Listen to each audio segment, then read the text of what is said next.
the School of Social Work at Salem State University. The panel today is, I think, a timely and important panel for us to share as a community and as scholars. We're really excited to have this panel. The Center for Holocaust and Genocide Studies, of course, is a center committed to comparative genocide studies. We also study mass conflict and war and human rights. And I think most of us can agree that we've watched in horror and during the Russian invasion of Ukraine, and particularly the impact it's having on the lives and the futures of families and children. We're really happy that we could bring together 3 international experts on children and human rights to discuss this topic with you. It is at this point I'm very pleased to turn over the event to our research associate for the center, Dr. Regina Kazlina, who's going to introduce the speakers. Thank you very much. Thank you, Chris, and thank you everyone for joining us today. It's an honor to introduce our speakers. I will introduce each speaker in the order in which they'll be presenting before handing the Zoom room over to Professor Vissing. Dr. Yvonne Vissing is a sociologist, professor of healthcare studies, and founding director of the Center for Childhood and Youth Studies at Salem State University, where she teaches research methodology, statistics, and policy courses. She is the author of 15 books and dozens of book chapters about child abuse and child well-being globally and domestically. Her book on children's human rights, challenges and opportunities is forthcoming. Dr. Vissing is also the U.S. Policy Chair for the United Nations Hope for Children Convention on the Rights of the Child, and a member of the University's Network for Children Armed Conflict, the first network of universities and research institutes working in the world to protect children in situations of armed conflict. Our next speaker is Dr. Dmytro Sey. He is a professor at the Department of Social Work, Administration, and Pedagogy at Petro Mohyla Black Sea National University in Mykolaiv, Ukraine. His research focuses on volunteering, inclusion, and the empowerment of youth and children with special needs. Since 2007, he has been one of the coordinators of educational projects for children and youth with and without special needs from the Mykolaiv region of Ukraine. And since 2009, he has also been a participant and leader of Ukrainian groups within the Youth Cultural Exchanges Program of the European Union Erasmus. And Dr. Zoe Ketzler, she received her doctorate from the School of Education and Social Work at the University of Dundee in Scotland, where she focused her research on youth in the social care system in Eastern Europe. She has been on the faculty at Salem State University since 2019, and she recently received a Fulbright Scholar Open Research Award to continue her research in Latvia currently in the spring of 2023. She is currently researching the impact of deinstitutionalization policies on children in the social care system. Also, while in Latvia, she is also conducting a co-research project with a group of Ukrainian refugees. We're very fortunate to have the opportunity to hear you speak today. And now I will hand over the Zoom room to Professor Vissing. Thank you.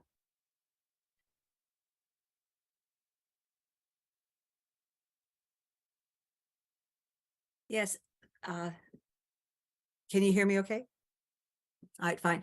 Thank you so very much for the opportunity to be a part of this important webinar, and to all of the participants, the speakers, and the organizers. I'm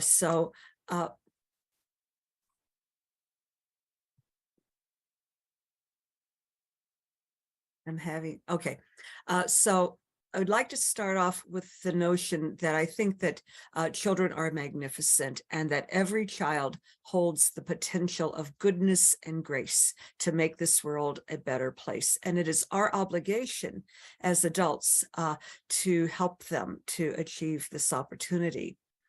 And we do it for them, we do it for us, and we do it for all of humanity. Because I believe that how we treat children is the ultimate political and spiritual issue of our time. Okay.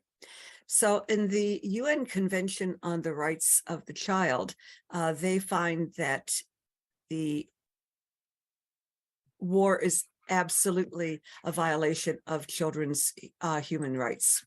And so I've given you the links for it so you can take a look at it. And it is focusing on provision, protection, and participation of young people and defending their rights. Every UN member country has ratified it, except for one, the United States. When we look at children's human rights, we know that this Convention on the Rights of the Child, or CRC framework, helps to guide us on how to improve children's lives. But we need to have parents and caregivers who are role modeling those kind of behaviors, and we have to have government and institutional commitment toward that. It is therefore incumbent upon us to see that war and peace and justice are all interrelated. Now, there's an optional protocol for the CRC on the involvement of children in armed conflict. And if you want to see the treaties, if you go to the University of Minnesota, they have a human rights library, and they have all of the treaties by all of the countries, and you can see who has ratified what. It's a great resource for you. And the protocol indicates that children should not be taking part in armed conflict in any way at all, not as recruited, not as being forced or kidnapped.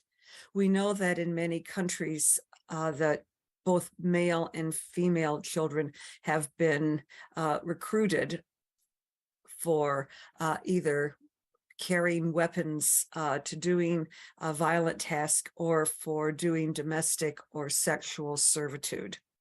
And states are supposed to criminalize practices if children are put into armed combat situations. This is again replicated in the International Covenant on Economic, Social, and Cultural Rights, Article 12, where they're looking at the healthy development of children, their safety, that their well-being is of primary concern. We see it also indicated in the Organization for Security and Cooperation in Europe's Office for Democratic Institutions. They have a human rights report, and they talk about these violations in their international human law, or IHL. And they're finding that Russia has violated all kinds of protocols in the invasion of Ukraine. And children, including civilians, including children, have been killed or abducted or separated or deported or detained. Their structures that children depend on, like their houses, their schools, hospitals, clinics, museums, have been destroyed. We find that their access to utilities, to heat, safe water, electric, have been compromised. Families have been separated, children have been orphaned or made into caregivers for younger children or for family members who cannot help themselves. They have lost material possessions, not including their house and their clothes, but they've lost friends, they've lost family, favorite toys, books, their pets. And so we know that the Russian forces have acted with disregard to their fundamental obligations with the principles of distinction, proportionality, and precaution that are the fundamental basis of international human law. Their report indicates that the Russian attack on Ukraine qualifies as a widespread, systematic attack directed against the civilian population, which provides the context for crimes against humanity. The impact on children is a violation of their human rights, and it will have long-term implications. There are a variety of humanitarian organizations that are working, to help children, and there are some things that are worth remembering. Children are not regarded as persons in their own right, having a legal personality, so that they are not recognized as independent persons before the law. Their protection and defense are entrusted by law to parents and relatives. And if they can't, then that means social and judicial services are to take charge. This also means that they have to be there, that the courts need to be there, social service agencies must be there to take up the slack. So these laws look at children and they vary on age, and they tend to look at the Geneva Convention saying it's anyone under 18. The CRC also says it's anybody under age 18. And especially with additional attention to children under 5, because we know that children from 0 to 5 are at the fundamental developmental stage for their bodies, for their brains, and their emotional development. So when we look at what children are and how some slip through the cracks, there are a variety of definitions, and we're just going to spend a minute with this. Are children human beings, or are they human becomings? If they're human beings, what they're doing right here, right now, matters as much as any adult. Sometimes children are regarded as human becomings, and we give more pressure and respect and rights to children who we think will have greater impact on society. There's another issue looking at, are children citizens? Some people say that children are not citizens until they turn 18. Others say that they are citizens if they are born in a particular country. But in Europe, what about the refugees? There's a lot of travel back and forth. Do people not get their rights respected if they're not official citizens? What does this mean for a child? We have issues of chronological versus biological age. There are some 13-year-olds that look like adults in every regard. They're large, they're well developed, they're mature. There are other 18-year-olds that look like young children. Their legal status varies a lot depending on where they are. What if a child is 13 and has a child? What do we make of that? What is their status? What if they're the breadwinner to the family, and that they're holding the economic well-being of the family together, as often occurs? See, there are lots of distinctions that come up, and we need to think about them because it impacts whether they are awarded human rights designations or not. The courts are supposed to be in place to deal with these violations of children's human rights, according to the treaties. But in many of the states that are affected by the armed conflict, the courts are virtually non-existent. The buildings themselves could have been destroyed. The judges, the lawyers, prosecutors, court administrators may have been fled. They could have been killed. So that there may not be a structure for them to even get retribution. By the time the judicial system may function again, years could have gone by if they even deal with children's rights at all. Can the courts be trusted to be independent? There are political agenda staking, and sometimes children's rights fall to the bottom compared to other people's rights. So we want to take a look at those kind of factors. There are also survival crimes. Some young children and teenagers will engage in stealing or gangs or use weapons as a method of survival. If they go to court, yes, they will have broken the law, but is that the reason to put them in jail? Is there a distinction that we should be considering? What we know is that war causes trauma on children, and that there are many different kinds, and I will just go through these briefly. There's environmental trauma of polluted air, water, noise, smells, exposure to toxins, the light from the bombs that come down. There's structural trauma with the destroyed buildings and as the children walk down the streets and find that the streets are not even there, the lack of bridges, lack of utilities.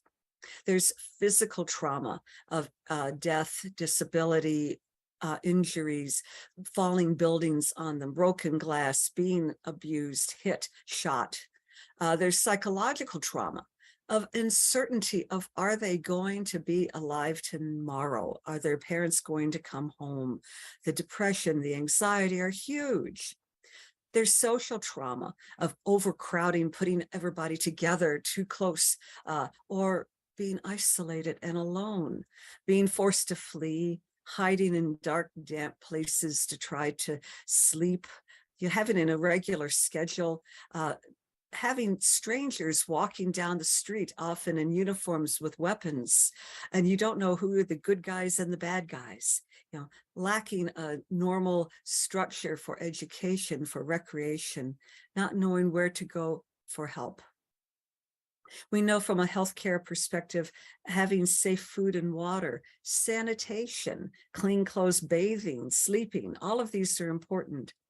And there are people who have extra trauma. If you're sick, if you have cancer, heart disease, diabetes, if you're pregnant, and then there are issues on discrimination that's just endemic, like racism, religious bias, gender issues, age, ability concerns. There's short-term acute trauma that just happens fast, like when you've been shot or a building is collapsing on you. You have chronic trauma where it's repetitive. It's like the noise and the bombs keep coming and coming day after day. There's developmental trauma where often children will be put in positions of being caregivers, but they're children. They can have complex trauma because they have multiple traumatic experiences. There's intergenerational trauma that gets carried on from one generation to another to another. There's epigenetic trauma where the scientists are finding that trauma may affect a person's DNA, your whole genetic capability, and it can be transferred from one generation to another. It's a fascinating piece of literature to take a look at. And then, of course, there's systematic and institutionalized trauma where you're supposed to go to the police, you're supposed to go to these agencies for help, and you find that you cannot get it. So children's experiences of war vary. I mean, look at this list of things, from death, injury, destruction, uncertainty, depression, all of these issues are impacting children simultaneously. So of course, they're going to have a trauma response. And again, not just of one type, but of complex types. When we look, we find that, depression, anxiety, being scared, all of these things are very common. But depending on a child's age, it will vary. Young children will respond differently than older children. Younger ones will show signs of regression. The middle age are scared. They're trying to figure it out. They blame themselves like they could have some control if only I could do, and they could help their families or stop the war. You find the 13-year-olds starting to be avoiding, shutting down. We find that this issue of withdrawing to be pretty common. And so we will see then that you could get into drug or alcohol abuse just to numb the pain, attachment disorders being common, relationship changes, emotional and physical health overlaps. You can also have acting out responses, right? And constructively, you could protest. But what if those protests are not met with positive response? Okay, what are you to do? This means that you could be acting out in ways that are more dysfunctional. It could mean violence of one form or another. It could mean criminal involvement. Could be getting involved with gangs or drug or weapons running. Development of extremist attitudes and hatred toward the other group. If we look at teenagers, we find that their rites of passage are interrupted, that they can't do what a normal teenager would do. And this is a source of frustration and anger and sadness. There's a feeling of helplessness and hopelessness, feeling trapped, and then wanting to do something about it and being hostile and angry, which they have a right to be. So their activism could be a protest. It could mean that they decide to be soldier and pick up arms. Okay, it could be official or it could be unofficial, but the responses are difficult. And this is an important thing because we know that a child's brain is not fully developed until they're into their 20s or even into the 30s. And so children are not going to respond to war and its impact the way an adult would. You cannot assume that. They have different cognitive development and executive decision-making and impulse control. They can't regulate their emotions in the same way. So we really need to look at children as a very different group as it gets pertained to war. And it's not just that they choose to fight or flight or run away or to freeze and not know what to do. We find that your body absolutely carries the stress and the trauma. And this is true with your sympathetic and your parasympathetic nervous system. Your trauma is embedded in your heart, in your way that you process virtually everything in your body. And so there's a huge literature on this. We find that your prefrontal cortex, your amygdala, your anterior cingulate cortex, all of these are impacted. So it's not that it's just like children are choosing, and if you just create a different social reality that they're going to be okay. These are physiological impacts as well. All right, and so we need to take a look at the impact of trauma.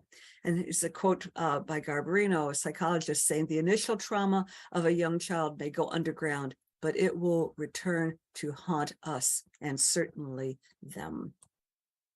If we look at information on these adverse childhood experiences, the Centers for Disease Control and the World Health Organization have this pyramid, and we find that it's called the ACEs, for adverse child experiences.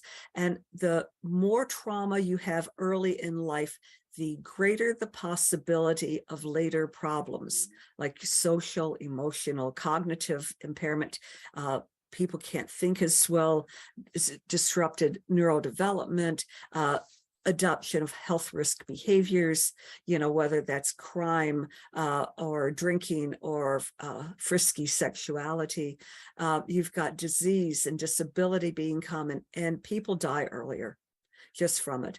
And you can add suicide in there as well, right?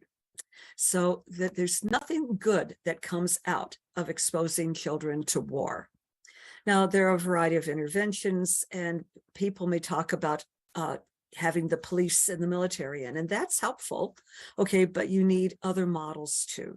The interventions must be at the government level, at the economic level, the family, the social service level, education, especially human rights education.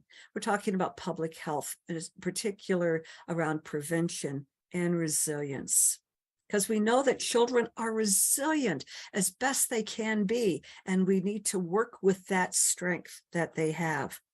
But we ultimately have to put a multi-layer system approach in order to assist them. So in public health, we're talking about primary prevention being preventing war, violence, and conflict in the first place. When war occurs, then we need to have humanitarian law implementation and courts that work. We need to have economic sanctions against countries. We need to have consideration for children who are separated, who are sent on the buses or trains, who are in camps, and figure out how to reunify them. We have to reduce the chances and conditions for them to be exploited. All right. And we have to prosecute the perpetrators, all right, and those who are hurting these structures and infrastructures. We talk about tertiary prevention being treatment, rehabilitation, and recovery. So these things are essential too. So we need data, and people may think that they need to do public service and not collect data, but I'm a researcher, and from good data, we're able to figure out what the best practices are. We cannot really go forward. There's too much we need to do, and the impacts are too great. So we need to figure out systematic data collection where the different organizations and units that are there, of which there are thousands in Ukraine, all trying to help. We need to have better coordination and data collection. Essentially, the study of the impact of war on children reflects a study of ourselves, of our humanity, of what we believe, our power, and our promise. Thank you for the opportunity to meet with you. I'm happy to share information and help you. Okay. Thank you, everyone.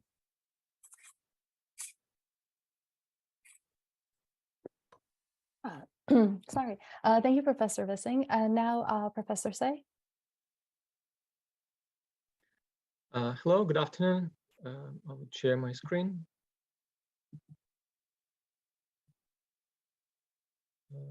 Please tell me if you see it. Yeah, it works. Okay, my name is Dmytro Say. I'm a professor at Petromachivo Black Sea National University from Mykolaiv, Ukraine.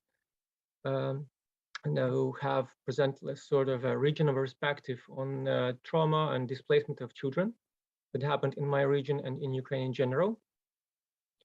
So a bit of statistics. As of now, Ukraine has experienced about almost a year of war, of military action on its territory. At several points in time, there have been 1/5 of a territory that has been occupied by the Russian soldiers and military.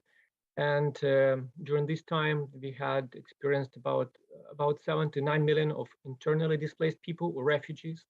The statistics, 7 million of internally displaced people means that there have been a number recorded by the state agencies, and people were displaced and moved inside of the Ukrainian territory, and some of them moved outside. So it's then to other countries of the European Union. So the numbers are like relative, but around 7 million have been officially recorded. So that's a map of Russian invasion as of March 29th. Here you could see what territories were affected by the invasion, that what territory was occupied. The city of Mykolaiv, as you can see, it's close to Odessa on the Black Coast. It was right on the border of the war zone, and it stayed so.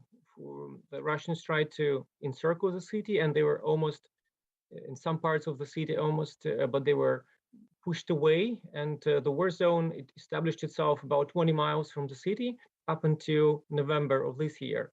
And the city has been constantly shelled by different types of missiles and cannons and other things. Here on the map, you can also see that's not only the occupied territory or contested territory that was under attack. There has been like bombings in different other cities, and that's as of March, because since March there has been a lot of other things being attacked deep inside of the Ukrainian territory.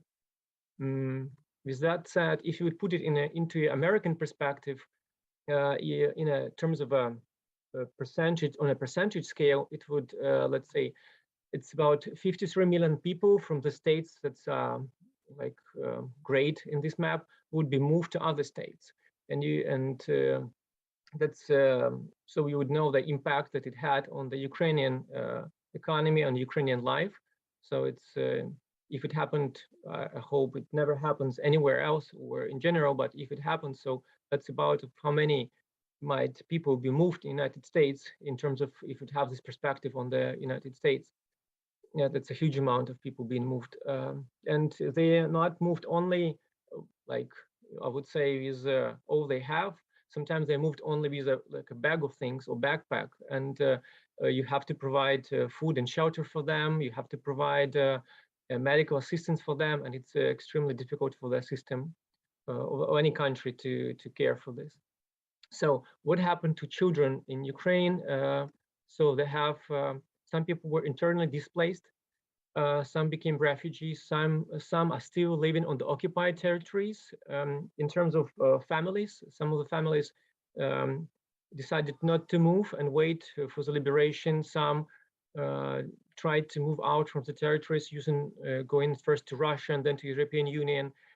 Also, some state institutions were left because in the southern part of Ukraine, the offense was so fast that some of the foster homes, orphanages for children with special needs, or baby homes, they didn't have enough time to be evacuated. So they stayed on the occupied territory, and some of the children were deported to the Russian Federation. Some were adopted now, especially from the baby homes by Russian people.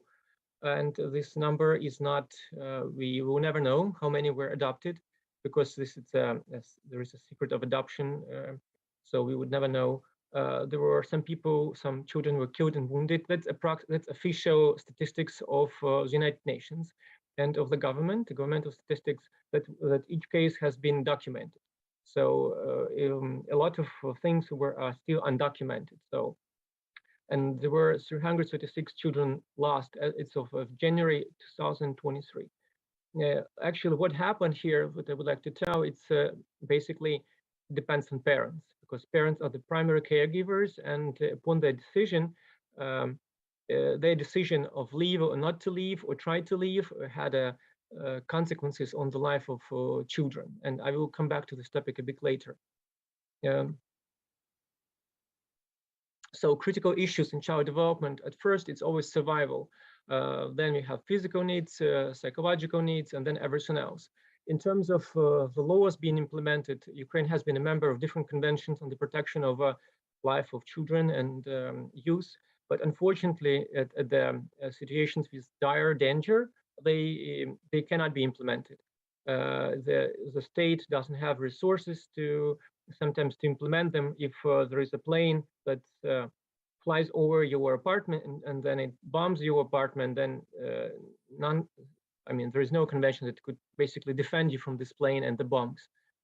Though, from my experience, what we've witnessed in Mykolaiv, there has been some, on the occupied territory, there has been some foster homes that were occupied and the territory of the foster homes were occupied, and these children and their parents tried to move to this Ukrainian territory. And the military itself, they had unofficial contacts, as we know. I don't know, maybe they were official, but unofficial contacts to help children to move across this borderline that was established, war zone, safely. So, but it was done, like, I guess, privately, as far as we know, between the military of Russian Ukraine military to help children to move away from the war zone, especially when they were shelled. It was mainly done during the first, I would say, couple of weeks of the invasion.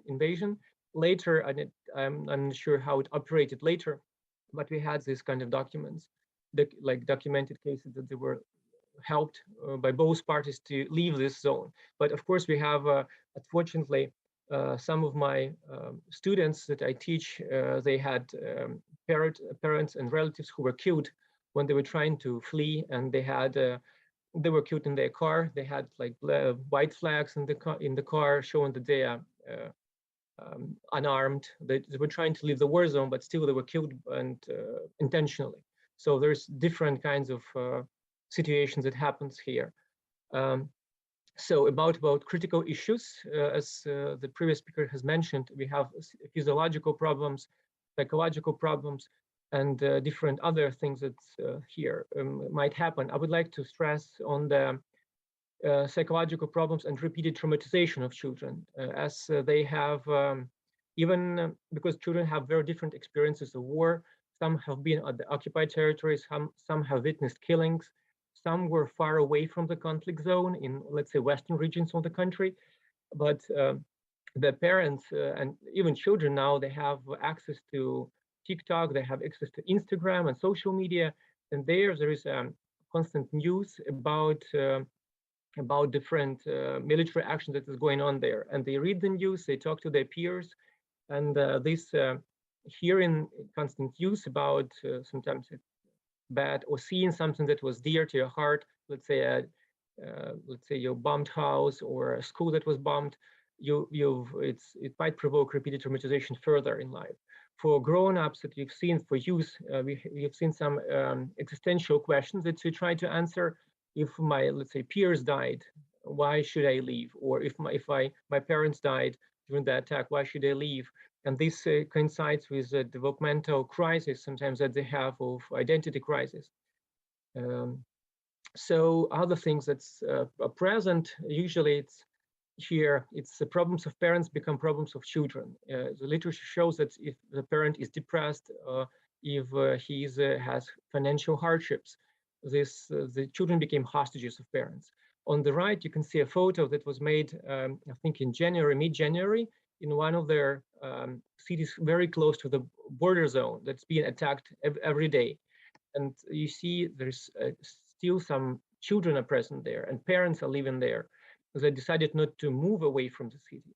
And in such a way, they endanger their children. As the children, as the previous speaker has mentioned, Ivan, that's you have this fight of freeze response. And I think some of the parents just freeze in their mental condition, and they try not to leave. We've myself, my family, and I were in some kind of the same situation because when the war started, we've seen the planes flying over our city and bombing some of the military objects, and my wife and I, have set a deadline. What will be the tipping point that we would have to evacuate from the city? And we've missed the deadline. Basically, why we missed, but we've thought, okay, it's going to be better next day and next day and next day. And we waited up until the city was almost like encircled by the Russian troops, and there was not a lot of, safe routes out of the city. So, and even we were expecting this to happen. We had our bags packed and other things, but even so, we were in this situation. But we've managed to, back in those days, we managed to flee from the city. Though I've come back a couple of times back. So the children usually become hostages of parents, and who is to blame for if children die? That's an open question. Who is to decide what's better for the children? There's also emotional deprivation, and emotion deprivation. Ukraine had this history of this discourse of emotion deprivation of previous generations that came from the Second World War, where Ukraine was devastated twice. At first with the German army going one way, and then there was the Soviet army pushing away the German army. And people who survived, they've tried to focus on the survival of their children and only on covering the basic needs, basically the survival needs. Nobody back then thought about attachment. Nobody thought about mental health. The main idea was to survive and to teach the kids to survive. So this survival attitude and emotional deprivation or emotional coldness was transferred to other generations. And I think only during the last 20 years, the Ukrainian society started to think about mental health. We started to have more psychological assistance available and attachment theories. And but the new escalation, the new war might push this again, a new generation of children back in this trap of being emotionally deprived, and then transferring it further to their children. That might be the bad part of it. And then we have a level of violence acceptance. There is a huge access to videos of mass killings or killings in real time when on Instagram or in other social media, on different channels, chat channels, children and grown-ups, they have access to see how the drone drops a bomb on some kind of a soldiers, and you basically see how they die or how they are, what happens to them. And there is lots of comments about them. And this level of violence acceptance, I think it became evident with this emotional blockage. That's I think the psychological mental state of some people. They try to not to feel emotions. That's why they are accepting this level of mass killings, that we might have problems with that a bit later on. So here, what could be done? This is a drawing of my son. Though he was not witnessing a direct invasion, though he heard the explosions, he heard this other things that he was not supposed to do. But this is a drawing of a bunker that he has made about fairly recently. And he had several drawings of bunkers, and he had a competition, what will be the best one to use in case something happens. This is a rainbow, I would say, bunker. The other drawing, as you could see here, it's more violent. That's something that he draws from time to time, and we don't stop him from drawing, though he doesn't talk about the war, and we try not to talk about it in our family, at least when the child is present, but he still like has these glimpses from the news or from us sometimes. And then here it's evident that they represent different sides of the conflict. And you see there is some blood, and that's one of the ways how they process these things. But it's his way of coping it with the thing. Other ways, it's personal action. A lot of children in Ukraine, they start to volunteer, they start to fundraise. On the right, you can see two young ladies. One is preparing clothes for the army, and another is fundraising for the vests for the army. And they do it completely like out of their desire to do it. There's other ways that children try to participate. It can be letters to the soldiers. It can be helping them with products. It can be donations or collecting donations. But direct participation, direct involvement of helping somebody, it can only be in soldiers, it can be other children or refugees or internally displaced people in Ukraine. It helps them to feel that they can do something, that they can cope, and it helps them. Then as for the community and state, there have been a lot of state initiatives to help with different chatbots. Let's say, tell me, people can register and receive psychological help. There is a chatbot if a child is missing, or some people would like to host a child that doesn't have parents. You can also apply using the chatbots. Or another bot is a messenger or like an app. It's about their air raids. That's also the children use it and parents use it, and it sends signals about 3 to 5 minutes before the air raid is announced or the bombs something happens. It notifies them. As for the state, it provides humanitarian support offices where children and grown-ups and parents mainly, they can receive psychological support. But it's not long-lasting support. Usually it's 1 or 2 sessions for acute trauma. As for the community, a lot of communities has been developing. There's charities. There is special projects for girls, for example, Be Brave, where they can receive psychological assistance. And there is children's camps when they can work on arts and craft and receive at the same time psychological support. As has been Ms. Wissing has mentioned, it's about the structure. Education, it adds structure, and I think starting with end of March, as of last year, some of the schools started to operate. At first, they had distance learning, and then I think now the majority of schools that are not close to the war zone, they operate not on offline basis. So the school provides structure, friends, some kind of emotional release, connection to previous lives. Of course, if there is electricity and internet right now, and even if it's online, because there is a huge problems right now with electricity and in Ukraine, some people or some kids who moved abroad with their parents, they have problems. That's adaptation problems with the new culture. They have language barrier. They're being bullied because of the language and because of their culture in some of the schools, and some of them experience identity crisis. That might happen, and some of them, as the previous speakers have mentioned, they are like in the state of negation. They don't want to be there. Nobody, they've asked their parents why they have brought them there. They don't want to come back, even if it's like dangerous to come back. They still want to come back to Ukraine and to be there. So in terms of international level, there's lots of organizations: Red Cross, UNICEF, SOS, Children's Villages. What they do, they provide psychological support, education, financial support, and general support of these materials, food items. As for the psychological support, I would like to highlight that not only teenagers and parents or children are involved in these groups, but also psychologists and educators. They also being provided the support, because a lot of educators are being stressed when they work with children who are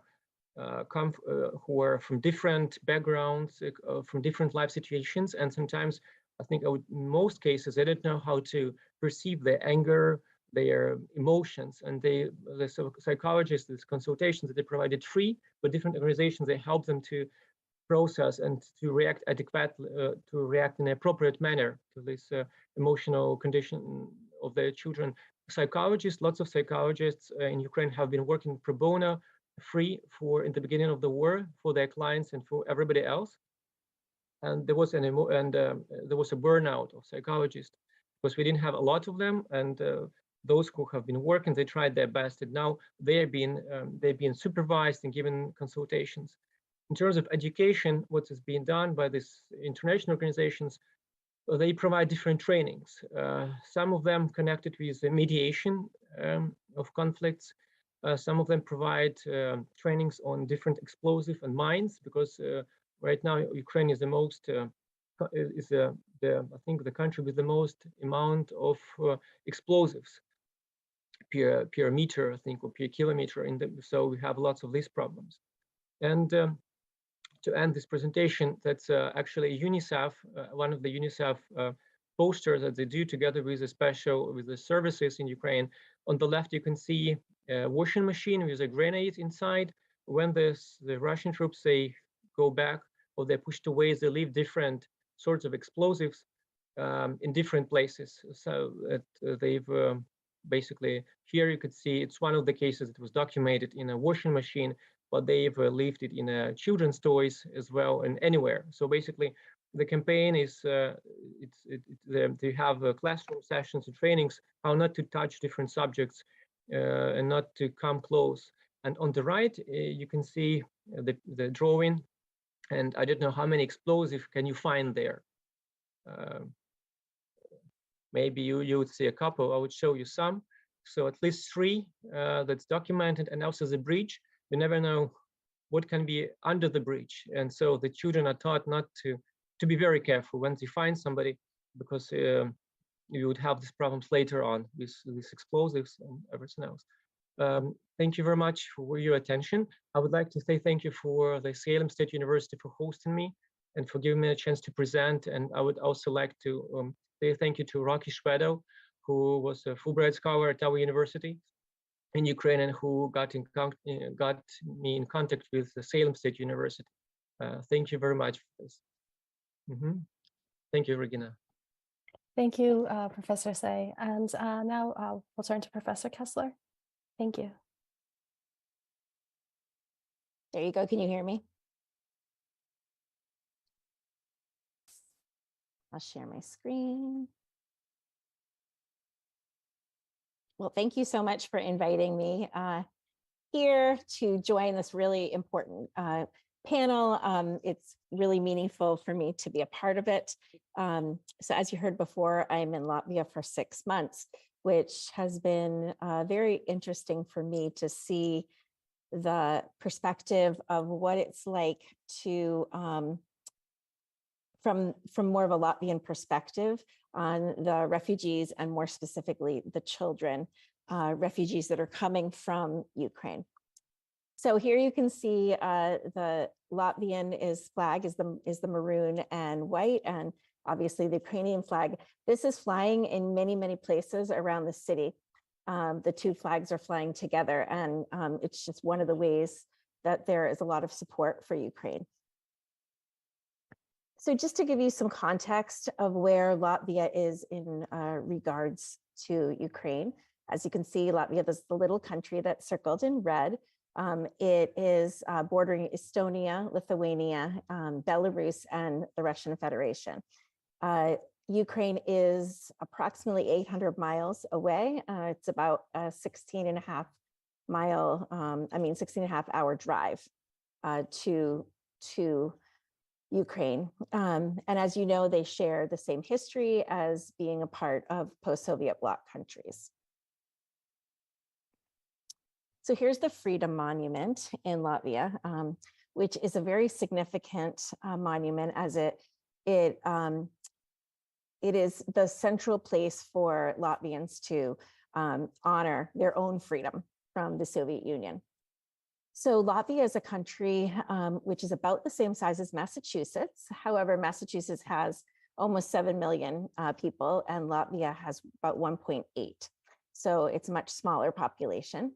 And since the war began, there has been about 50,000 Ukrainian refugees that have registered for temporary protection. And about 20,000 of those are children under the age of 18. And approximately 5,000 of those entered the country without a parent or family member.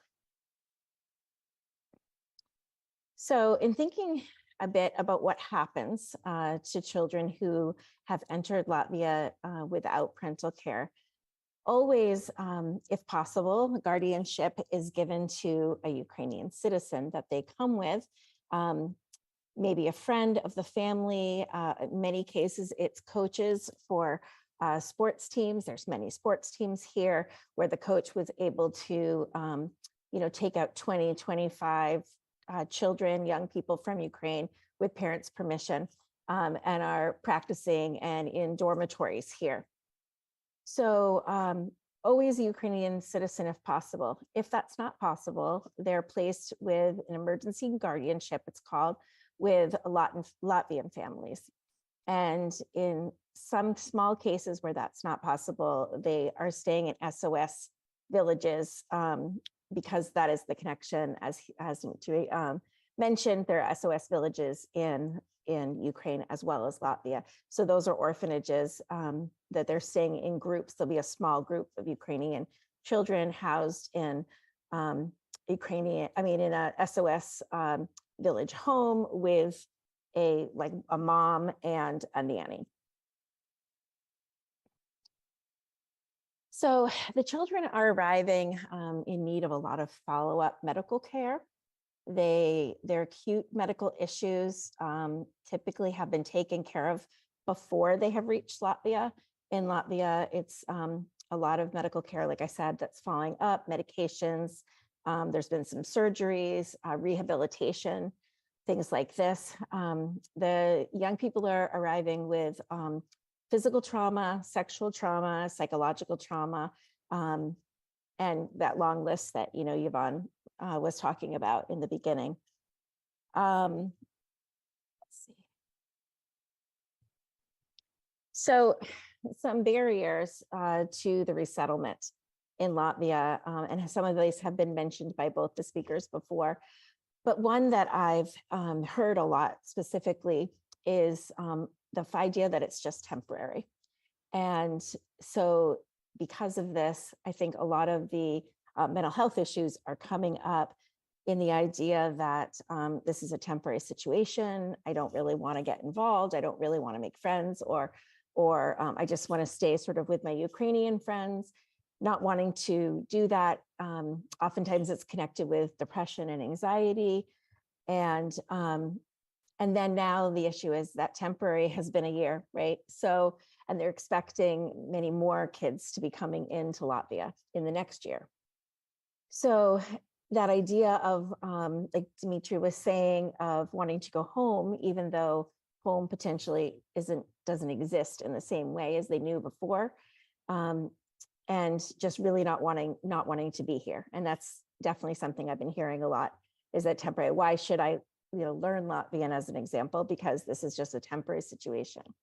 And language barriers is huge. There is a large portion of the population in Latvia who speak Russian, and as well as from Ukraine. However, Latvian is, there's also Latvian's the national language, and that is what's taught in all the schools, which means there isn't, those people that speak Russian aren't necessarily communicating with those kids. And then there's some cultural misunderstandings. And I think a lot of this comes from the mental health effects that we were talking about before. So again, if young people are feeling depressed, anxious, there's been some issues of them feeling suicidal, which is all very understandable with what they've gone through. And other kids at school not necessarily understanding this, right? So there's misunderstandings that the Ukrainian kids are, stuck up, or they don't want to be friends with us, which really isn't the truth. It's just that they're not understanding the effects of trauma that are going on. So with those effects of trauma, and I'll go back. With those effects of trauma, there are a lot of issues around sexual trauma that have been coming up with women and young women, so under 18. in Latvia, and there's been a lot of organizations. Marta is one of the big organizations in Latvia, is helping support and give therapies around this.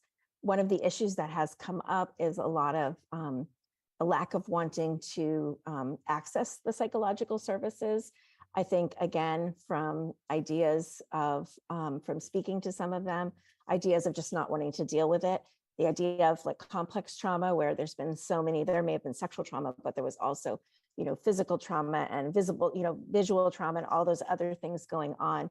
And I think it's just too much. And so I think dealing with the sexual trauma will come later, potentially, when things feel a bit more settled. So in Latvia, there's a lot of visible countrywide support for Ukraine, which I think provides some protective factors for people from Ukraine here. There's signs all over. There's every museum, event that you can go to all has big signs that all Ukrainians have, it's free for all Ukrainians, everybody's welcome. Many people are wearing a little Ukrainian flag and like from a ribbon, wear it on the outside of their coat, and you'll see those walking around.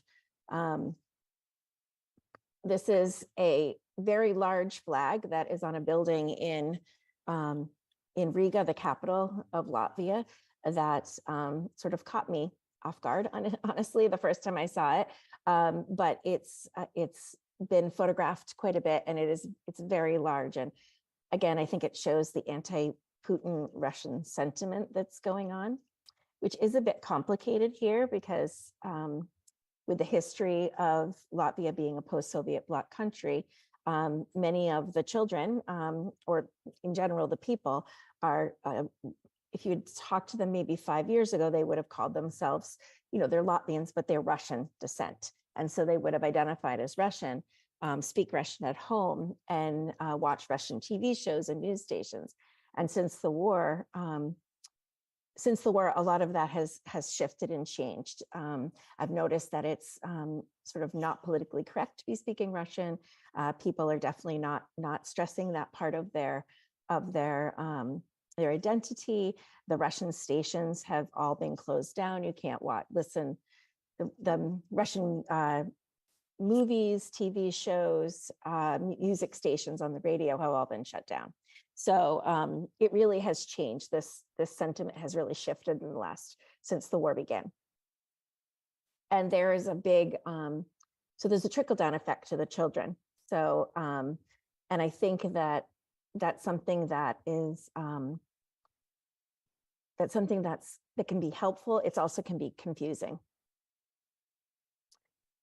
So as many of the children left their homes with just a little bag, or some of them nothing. These are a couple of toys that were brought with them, these children from Ukraine. And, so that's been a big deal, and something that I've been hearing talked about a lot. The not knowing what's happening at home. As Dimitri was saying, this idea of being able to see things on social media is a big deal and talked about a lot. Many of the schools are trying to discourage the young people from watching social media, but I think especially for the older teenagers, it's a big draw. They really want to know, as much as it's really devastating and traumatic to watch, they want to know what's going on in their home. And so again, that's like kind of a push-pull experiencing of wanting to know, and also being devastated by seeing. So some of the kids are having online school that I've seen here to Ukraine, like Dimitri mentioned, as well as every child that comes to Latvia is entitled to an in-person education as well. Some of the kids here are going to in-person school until 1 o'clock, and then going back and potentially doing some online classes in Ukraine as well, which I think really helps them stay connected and feel like they fit in. As one of the biggest things I'm hearing is that kids just don't feel like they fit in. It's not their home. Here is some artwork that I saw that was displayed from Ukrainian children about their home. And what was really interesting was when I was there looking at this, what was talked about by the adults is that the sadness of the fact that this artwork was done, yet the adults are aware, and probably some of the kids, that these places that they're drawing don't exist potentially anymore, or may not exist, and don't exist in the same capacity as the kids are remembering it. All right. So going forward, Latvia is expecting another to 40 to 50,000 Ukrainian refugees to come to Latvia in 2023. There's many, many programs here that are supporting the refugees as well as children specifically. So as an example of just one of them, there's a lot of advertising for Homes for Ukraine. So they're offering 350 euros to any Latvian family that like has an extra space that they normally rent, or a lot of times in Latvia, they have summer little homes, cabins, things like this that are just a little bit outside the city. So any of those that are offered to Ukrainian families, they give them a thank you payment of 350 euros. They're also giving families that take in Ukrainian children that are here without parents 20 euros a week per child, which here is a lot of money, and is there to be able to give them, everything that they're possibly, needing as far as physical things, school supplies, clothing, all of that, and all of the psychological, physical therapy, occupational therapy, all of those types of services, rehabilitation, are all available to them. So I wanted to say thank you. I really appreciate, like I said, being part of this. And I'm here, as I have my contacts here, and I'm happy to be in contact if anybody would like to be. But back to Regina. Thank you very much. Thank you to our experts for their powerful, insightful presentations. Thank you so much. We have a couple of questions that have already come in, and if you have additional ones, please put them in the Q&A. And so this is kind of from the beginning in response to Professor Vissing's presentation. There's a question about when you mentioned the ratifications and why the US is an outlier in terms of being the only country that hasn't ratified the convention. Certainly, I'm happy to address that. Under President Clinton, Madeleine Albright signed the Convention on the Rights of the Child, but it has to go through the Senate and be voted on. And it didn't go forward. The political nature of the bifurcation, was such that they could not get the votes to go through. They thought about it again under Obama, and that Obama decided that he would try to get a motion for people with disabilities through. And he figured he had a better chance doing that because Bob Dole was on the Senate and he had a disability, and he could not get that through as well. So with that, he knew he was not going to get a children's rights through. So it's got to do with federalism and sovereignty, but it also has to do with this issue of parental rights. And there's a heavy parental rights movement going on in the US right now. Our Speaker of the House has already filed a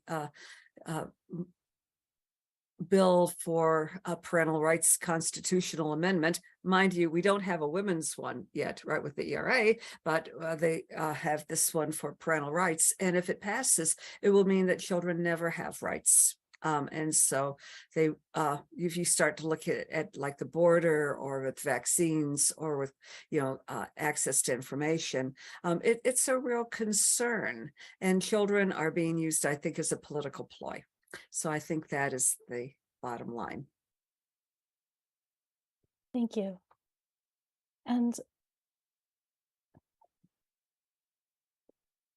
this is for Professor Say. Dmitro, in terms of the children that have been taken to Russia, Are there any information available about them, conditions?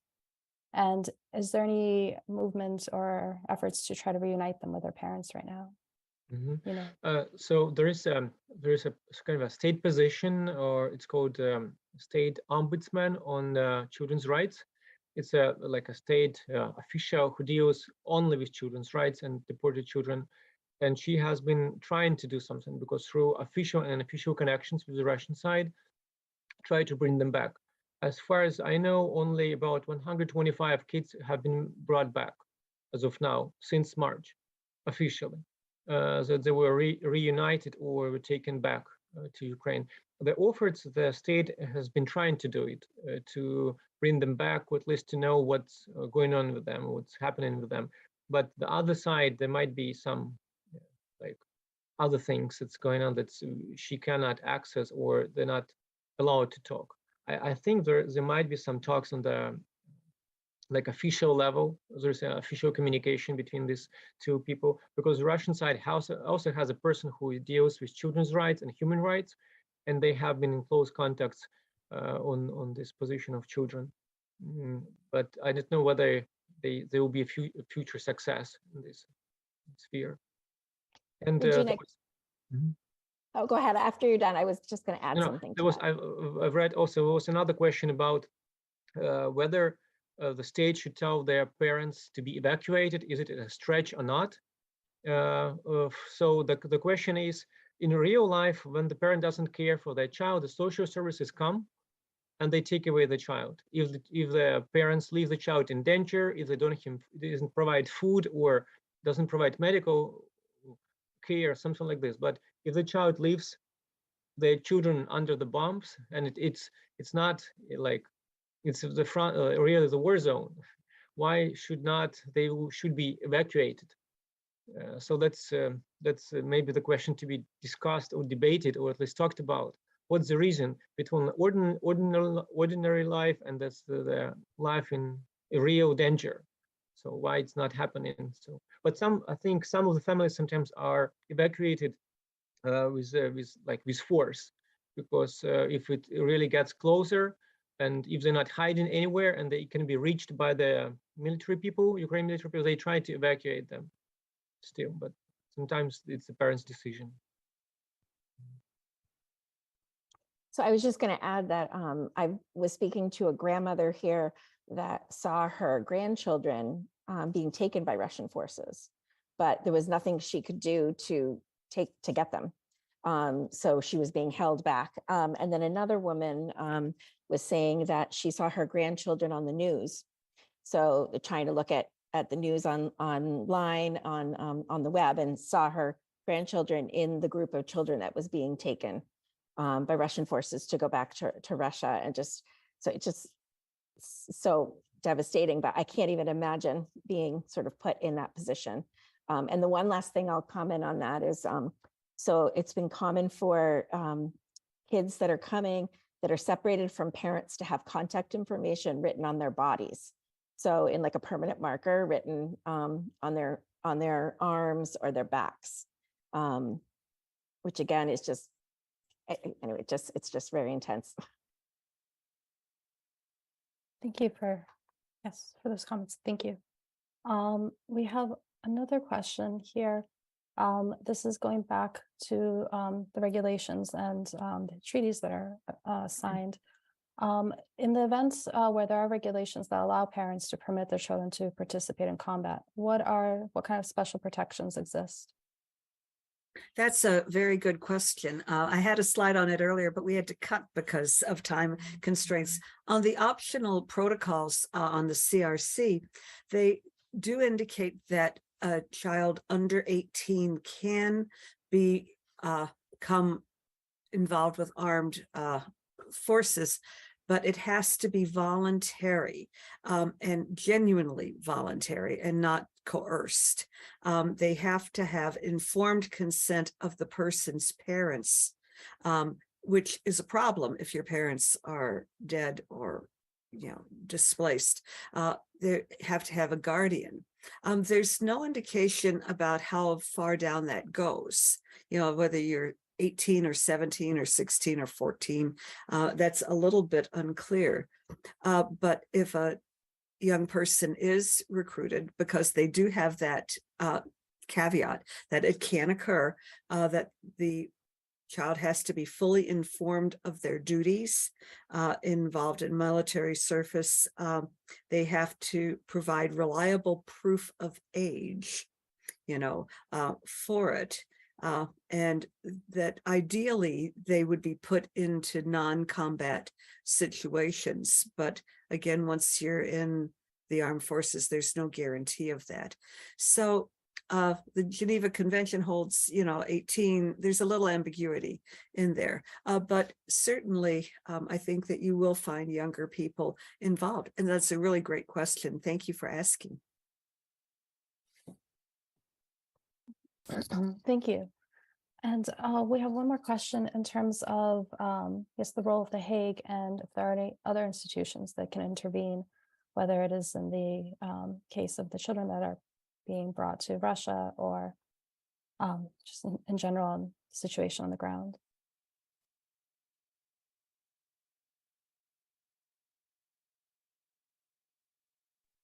I can comment just a bit. I know that Russia has been has pulled out from different conventions, and from different European conventions and UN conventions. And even if this convention works, what might be the international mechanisms to get them out of the country? So there is none, I guess. And in terms of children, if they still remember who they are, the last name and first name, then there might be a chance. But if they're small, they start, they forget things and take into consideration trauma that happens to them. So they just, let's say, they disappear. The only thing that might be the positive out of it, that's they are safe at least, right? That they're not in the war zone, they're safe. But other factors, I think that's against children in such kind of situations. Thank you. And I have one question for my own. We are now unfortunately entering soon to be a year of war. And you've outlined a number of very important initiatives that have already been implemented, but what recommendations would you make for lawmakers in the region? Anything else that you think can be done or should be being done right now? I'm a bit biased. I might say, because I'm not. I'm subjective in this sphere. I think it's the war should be stopped. That's one thing, because no laws would allow would make, from my point of view, any kind of action and help the children right now. In order to stop losing the children, the war should be stopped, and it should be stopped on the territories that it has been taken away. So it should be liberated. And but how it's going to be done, what measures, and I think it's different. It's not. I think it's not a legal sphere. I think it's more of a other kind of sphere that might be used to stop the war. That's my subjective opinion, I would say. Maybe my colleagues would have different ideas about that.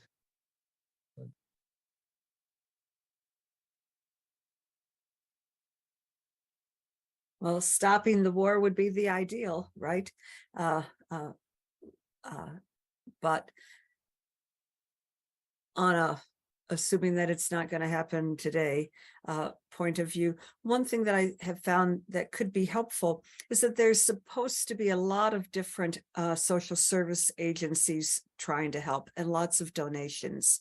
And it seems as though it is not highly coordinated. And you have people with very good intentions and good hearts trying to help. And so from a researcher point of view, it would be good to know how is that being distributed, who's getting what. There have been allegations that the military has been taking part of the supplies, that the supplies have not been necessarily going to equitably to all of the immigrants and refugees who are in the country. And so having some idea of how to distribute the aid so that everybody is helped, I think could be something that we as a social service community could contemplate. also having the judges and having people to stand up and really prosecute, the people who are the engaging in the crimes against humanity. But again, that seems like a long way coming. So, thank you.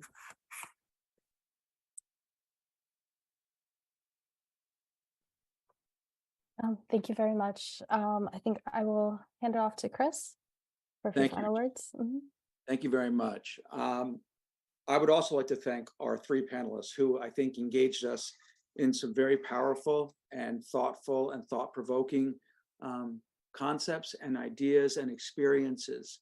I just want to add that by participating in this panel and by caring enough to show up, right, on a Wednesday in noon to listen to people discuss this important issue is a way of doing something. It's a way of engaging and staying engaged in these issues of human rights and war and conflict, and particularly how it impacts the lives of children and our future. I mean, children are our future as well. So I'd really like to thank our panelists for such an engaging topic, and just remind people that the Center for Holocaust and Genocide Studies is committed to the study of comparative genocide, but it is also committed to looking at the impact of war, conflict, and human rights abuses on all populations that experience them. And this is a panel that really took us into an area that we want to focus on more and more, which is the broader kind of human security issues that evolve or spin out of conflicts and wars that continue to happen, unfortunately, around the globe. So before we go, I just wanted to if I could just share my screen for one more time and show you the type of programming that we're doing moving forward, because some of you might want to join in on that. The next major event that we're going to hold that's in virtual is our research conversation that happens on April 4th at 6:30 p.m. online. And that's going to be a discussion with Louis Palou on distant early warning on global warming, ice caps, and growing militarization of the Arctic. And also feel free to join us remotely or in person for our Yom HaShoah commemoration on on April 27th. So on behalf of the Center for Holocaust and Genocide Studies, I'd like to thank Regina for being a wonderful moderator for this panel, our panelists, and also our tech support at Salem State University, Derek Barr. So wishing you all a very peaceful day, and thank you again for joining us. If you have any questions, you can find us on the web at salemstate.edu/CHGS, and all of our scheduling and registration and information about the center is there. So thank you, everybody, and have a wonderful afternoon.